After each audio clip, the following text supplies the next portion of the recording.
Alan Richson, Bill Maher have the conversation to address the elephant in the room. If you don't know Alan Richson, reacher, outspoken Christian, even runs a YouTube channel called Insta Church, went on Bill Maher, known atheist, put out a documentary called Religious List, and they addressed the elephant in the room, which is Alan's faith and Bill Maher's anti-faith. So let's jump into this. This is from their conversation at about the 12-minute mark. You know, of course, the material was going to be offensive to any religious people, which is still most of the country. And even though it was not mean-spirited, you know, it was not looking down on Christians, or, you know, we one of the first places we went was a truck stop church outside of Raleigh. What? That made no sense. Oh, no. Pull up that trailer. Pull up that this man. This is just straight revisionist history. Bill, it wasn't mean. What do you say? It wasn't mean-spirited? It wasn't spirited. Bless me, Father, for I have sinned. It has been 40 years since my last confession. We're making a documentary about religion. Oh boy. Why doesn't he just obliterate the devil and therefore get rid of evil in the world? He will. He will. Yeah, What's he waiting for? I believe that God wants everybody to be free. That's what I believe. And that's one part of my foreign policy. You're a senator. It worries me that people are running my country who believe in a talking snake. You don't have to pass an IQ test to be in the Senate, though. You're a senator, and I don't want someone running my state who believes in a talking snake.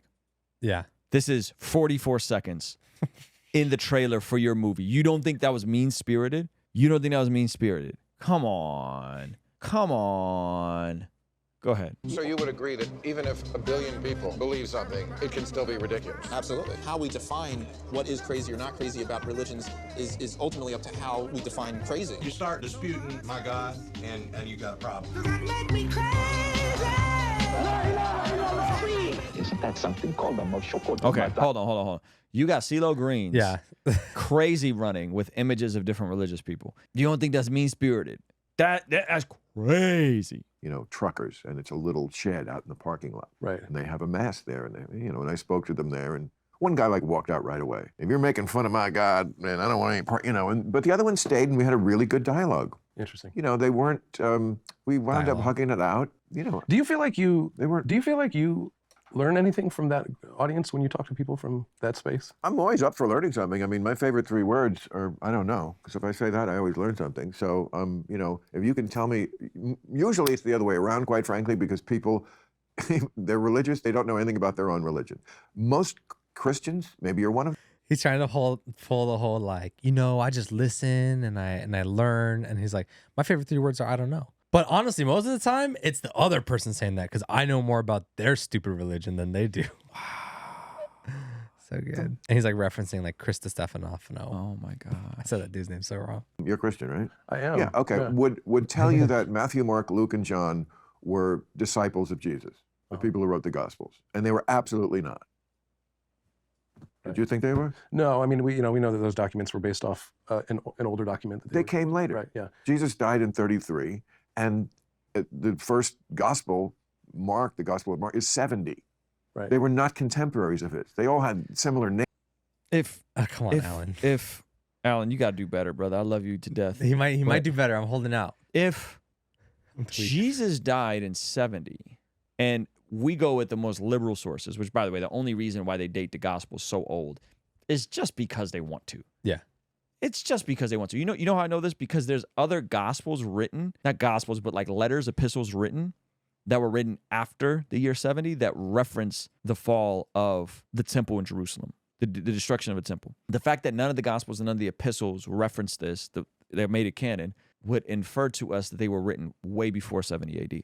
But let's just go off of that date.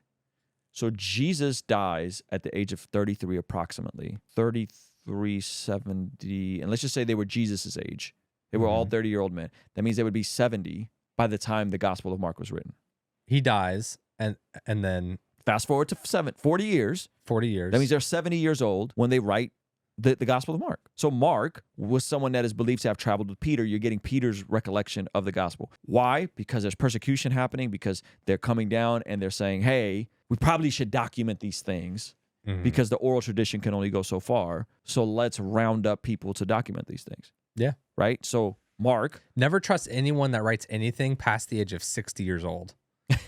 Everyone knows that. No history has ever been written by anyone over the age of 60. Right. Not to mention that you're holding the Gospels to the standards that you won't hold any other book to from antiquity. So he just doesn't even understand how books from this time frame work. The fact that it was written within 40, 50 years, worst case scenario, I think it was written earlier than that, is just crazy. But there's other stuff that didn't make it. There's the Epistle of Barnabas.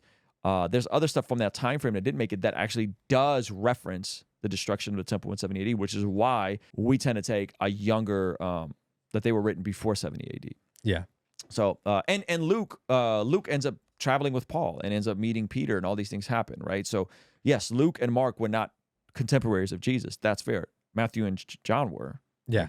So anyway, And they have a pretty good story. Names, the disciples, you know, there were, so it is a little confusing. Right. But I've talked to people who are real, you know, serious Christians and scholars and all this stuff, and they, oh no, don't think that's, I'm like, trust me, every scholar understands this. It's not an insult either. It's just, that's just a fact. I mean, you know, the big... They don't know their own religion. They haven't read the Bible. They talk about the Bible a lot. It's a long book. Some of it's boring. But the problem that I have with most Christians today, and I talk about this openly a lot. Okay, I wonder if like Bill Maher talking so confidently against this idea is making Alan like sit there and question like, wait, did Matthew and John not I don't know. be disciples? Yeah, let's Because it seems like he's keeping it pushing. Let's see what he says. The thing is, when anyone ever tells you everyone, like that's it probably is Everyone not every agrees. scholar. Yeah, like yeah. every scholar doesn't. Like the Jesus Seminar people agree, but they're probably some far from Christian type of people. Of course, they're going to have very, very, very skewed views of this, right? But no, not every scholar agrees on this. Yeah. Like you're just lying. Like you're flat out lying about this. Is that it misses the point. I mean, you can get hung up in the weeds about document Q or whatever you want to talk about with where this stuff comes from, but the point is very simple. You've got somebody who claims to be the Messiah pointing the way towards a whole radically different new way to love, and that's through self-sacrificial care of your neighbor. Very true. And when you talk about just that, it's a really beautiful thing that a lot of other religions don't talk about, because you're talking about religions that talk about the way to salvation is through doing it over and over and over again and living a million lives, or finding your own self-elevation, you know, through meditation or contemplation. But this is talking about admitting that we are flawed and admitting that there's a path towards joy that comes through self-service and self-sacrifice. And he says that very eloquently, and he leaves out how revolutionary that was for that time in that part of the world. In the Roman Empire. You can read stuff that isn't canon from that time, and you could see how distinct and how different the Christians were. So he said it well, but it's even more radical than that. Like it's revolutionary how much Jesus and the values that flowed from Christianity are absolutely countercultural to everything that was going on at that time. Biography of Jesus is anything but unique. In fact, it's stolen. The number of gods who came before him who were born on December 25th. Oh my really, gosh. had disciples, were crucified or something on a tree, and then came back to life. Even Genesis, like even the very first story in Genesis, the second line, talking about the Spirit hovered over the water, this chaos waters, that myth was absconded from, you know, early Eastern. The flood. So this is what you do when someone says this to you, because maybe you guys will be in conversation. Someone will say this. Someone will hear Bill Maher say and be like, you know how many other gods came and they died on a tree and they had disciples and they rose again, and you'd be like, who? Name them. Yeah. When? Yeah. Right? And they might be able to point out one name. Every scholar knows. Might be able to pull out one name of some random deity that when you actually examine, Mike Winger did a great video on this, when you actually examine these other gods, very divergent stories. It's just a flat out lie. He's regurgitating because he couldn't tell you who. Yeah. Right. And by the way, I have skeptic, atheist, agnostic friends that are way more educated. And even when they give you names and you go dig up the names, you go, these are very different than Jesus. It's very different than Jesus. The thing that makes it different is there's a twist on every one of them that orients us towards, I think, a seed of truth that is worth inspecting and holding on to. That, you know, for example, the real twist in the first myth, in the creation myth in Genesis, is quite simply that those chaos waters that everybody knew, and the serpent being, you know, the snaky monster being the mythological villain, was well known to people at that time, but never had there been an acknowledgement that it was God who created that thing, and that he thought that thing was good. And that we're to coexist with this world where things like monsters exist and humans exist. And there's a way to do that in a way that still breeds peace. That had never been done before. Well, I was going to say, the biography of Jesus, not original.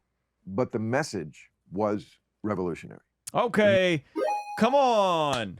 Let's get. Hey, I'll take it. There we go. I'll take it. That's the first correct thing he said in his exchange. I will take it. Yeah. Props to him.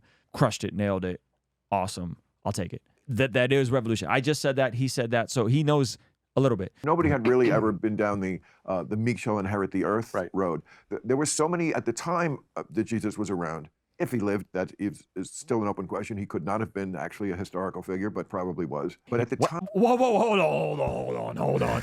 So absurd. Hold on. Everything he says is so I gotta ridiculous. hit him with this one. I gotta hit him with. This is a sickness of the highest order. Rewind that sentence. Pull that sentence back. Bill, you got listen. If you're going to speak with such a, you don't have to bring me on. Bring on someone that's equipped to really have this conversation with you. That was so bad. Let's just put the captions on for this one because you guys we gotta pick apart this sentence. He's either high. if he lived, that is still an open question. He could not have been actually a historical figure, but probably was. He doesn't even want to concede the fact that like every historian agrees that Jesus was a historical figure. He doesn't want to concede that, so he still sees this this idea that like he probably wasn't, but he probably was. He probably was. That was, I mean, that was some word salad there. But at the time, the Greek Roman mythology was waning, so there were a lot of other competing religions. It's kind of like, you know, when anything starts, sometimes there's two meteor movies. There's always, you know, Betamax and, you know, what beat Betamax, VHS. Yeah, it's also that idea. Like, there's always competing things that are coming around. There were competing religions at Jesus' time. The reason why that one won is because in an empire that was at least a third slave, the message of it gets good in the afterlife was very attractive. And that's not something, that's not really in Judaism either. It's not Judaism is not centered on the next world. Right. Christianity is like, sure, this life is shit, but let me tell you something. You're going to inherit the kingdom of heaven. And who's going to do that? The meek, the losers.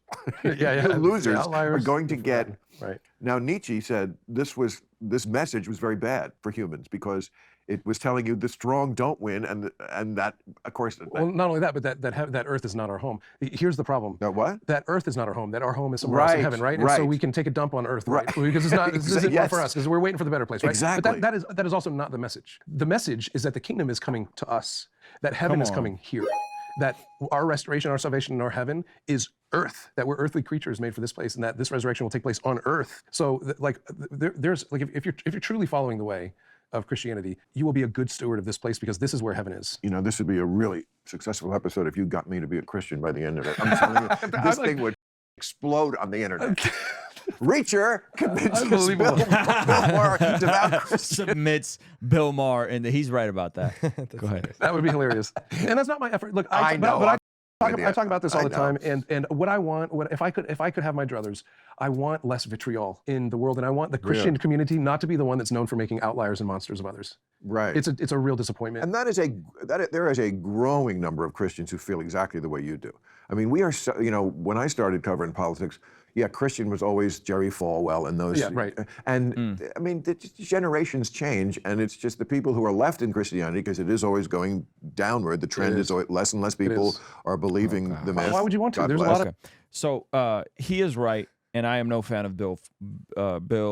What is his name? Jerry Falwell. Jerry Falwell and his son are just goobers. Yeah. Like just goobers. But this is what happens when things rise up in the secular to want and be more anti-God, which Bill Maher and the New Atheists definitely did that. So guess what's going? So as the opposing side becomes more agitated with the idea of God and religion, guess who you think is going to rise up to represent the ideas of God and religion?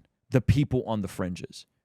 So all you guys that, you know, the Christopher Hitchens and all these guys, like that's a very fringe view. I mean, listen, there's a whole lot I disagree with Neil deGrasse Tyson on, but one of the things he said is I don't understand why atheists exist. Like if I don't like golf, I don't go to seminars that are anti-golf. I just don't play golf. What are y'all even doing, right? So this vitriol, in my opinion, is what helped rise the religious right and the Jerry Falwells. Yes, I know Jerry Falwell died in 2007. His son, Goober, got caught up on some straight cuck level activities. Really? Oh yeah, dark. Darkness. So yeah, but that's what happens when you make a concerted effort to minimize and cut down Christians in culture and in society. Guess who's going to rise up? The folks from the fringes, the fundamentalists, the folks that have fled the institutions, fled the media, fled the arts, and don't give a crap about the earth, and don't give a crap about leaving behind a legacy of beauty and goodness. You're gonna get the Jerry Falwells as the voices that go the most viral. Right. And that's what he was doing in that context at that time. And he started a university, Liberty University, which is a whole nother can of worms that I don't want to get into. But what do you then expect? Like, are you having good faith conversations with Christians that are in the institutions, with Christians that do love people, that do lead with charity, that do want to leave this earth better than we found it? Like, if you're not willing to have those conversations, then guess what you're going to get? You're going to get a bunch of folks who are going to be on the fringes, and you're going to assume that's how most Christians think. And the reality is the Jerry Falwells are the exception.